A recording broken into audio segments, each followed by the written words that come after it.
সামনে খুন করে রে। গেটটা খুলে এখন দেখে এখানে একটা লাশ। মেয়ের বাসায় মেয়ের বাবা, মেয়ে আর মেয়ের দাদি। আপনারা দুইটাই অনুরোধ, দুইটাই পায়ে ধরি, আমার জানের বদলে আমরা জান চাই। আমার বেটিকে ফিরে দিতে পারবে রে। আমাদের এখানে কভার এবং আনকভার পুলিশ পার্সনরা কাজ করতেছে।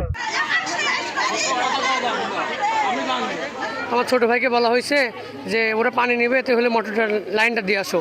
এখনও আসছে, এসে গেটটা খুলে এখন দেখে এখানে একটা লাশ। ও তখনই চিৎকার দিয়ে উঠছে।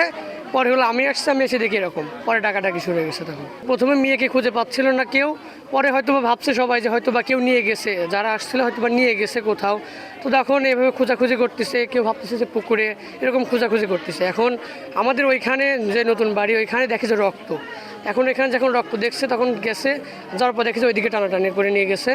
পরে ওইদিকে খুঁজতে খুঁজতে যা দেখে ওইখানে মেয়েটি আছে। মেয়ের বাসায় আমরা যতটুকু জানি যে মেয়ের বাসায় মেয়ের বাবা আর মেয়ে আর মেয়ের দাদি। মেয়ের বাবা তো হলো আজকে 3-4 দিন যাবত আমরা জানি যে হলো বেড়াইতে গেছে ঢাকা।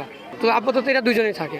আমরা বোন হিসাবে আমরা বিচার চাই, বিচারলা ফাঁসি ফাঁসি চাই। ফাঁসি আমার বোন হিসাবে দুইটা লাতেন, আমরা ফাঁসি চাই। যাতে আমার বোনের যে এটা করেছে তার আমরা বিচার চাই, ফাঁসি চাই। আমার অনুরোধ আপনার কাছে, আমরা এই আমার যে বোনরা যে এইভাবে মারেছে, আমরা এর জন্য আমরা ফাঁসির অর্ডার চাই। আপনার দুইটাই অনুরোধ, দুইটাই পায়ে ধরি, আমার জানের বদলে আমরা জান চাই। আমার বেটিকে ফিরে দিতে পারবে রে। যদি ফিরে দিতে পারো, মন খুলি সব উজাড় করে দেবে রে। আল্লাহর কাছে কই যে আল্লাহ যারা এই কাম করেছে তারা যেন আমার সামনে ফাঁসির দড়িতে ঝোলে রে। আল্লাহ, আমার মা খুন করছে কেউ দেখে নেই, আমার বেটি খুন করছে কেউ দেখে নেই। উড়ে যেন 10 জনের সামনে খুন করে রে।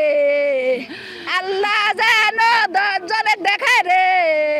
এটার জন্য, এই খুনের জন্য ওরা এই শাস্তি পাইছে রে। এটা একটা জঘন্য ঘটনা এবং যারা এটার সঙ্গে ঘটেছে জঘন্য একটা অপরাধ করেছে। আমরা দেখছেন, আমরা কাজ করতেছি। আমাদের এখানে কভার এবং আনকভার পুলিশ পার্সনরা কাজ করতেছে।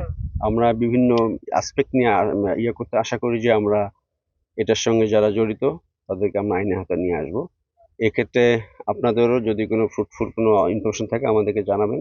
আমরা আশা করি যে আমার জেলা পুলিশ এবং এখানে কয়েকটা টিমে আমরা কাজ করছি, আমরা ডিটেক্ট করে ফেলবো এবং জড়িতদেরকে দ্রুত এই বিষয়ে আপনাদের মাধ্যমে সবাইকে জানাতে পারবো।